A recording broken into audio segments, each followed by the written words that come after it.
ওয়ালাইকুম আসসালাম রহমতুল্লাহ বারাকাতুহু। জি ভাই, আপনি যদি হারিয়ে থাকেন 15-20 হাজার টাকা, তো এটা একটা ভালো অ্যামাউন্ট বাংলাদেশের জন্য।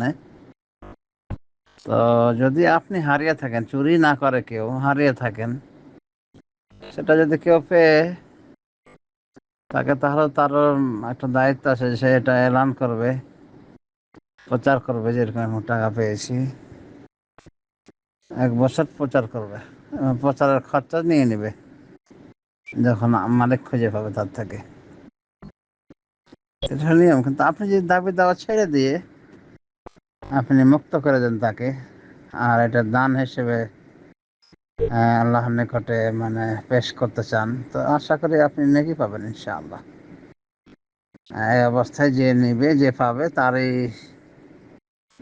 উপভোগ করা মানে বৈধ হবে, যেহেতু আপনি এটা ছেড়ে দিয়েছেন এর দাবি এবং এর পরকালীন বিনিময়ে আশা করেন। কাজেই এই টাকা ওই ব্যক্তি ভোগ করলে, যদিও হয়তো আপনার এই নিয়তের কথা জানা না, কিন্তু আপনি যেহেতু তাকে হালাল করে দিয়েছেন, তো কাজে তার জন্য ভোগ করা বৈধ।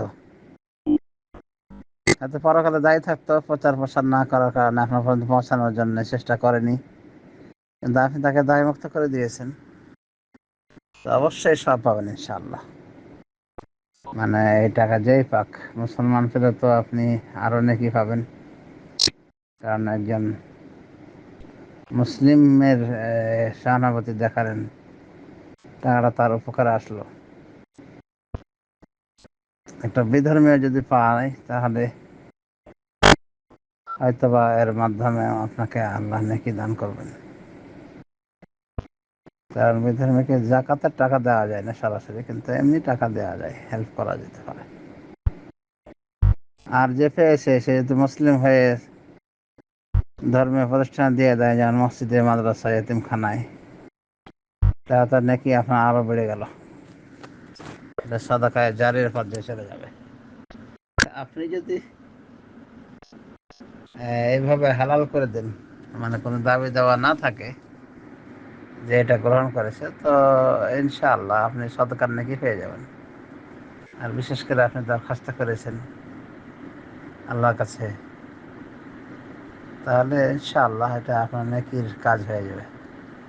এটি আপনার সাদাকাহ বলে গণ্য হবে ইনশাআল্লাহ। আল্লাহু আলাম।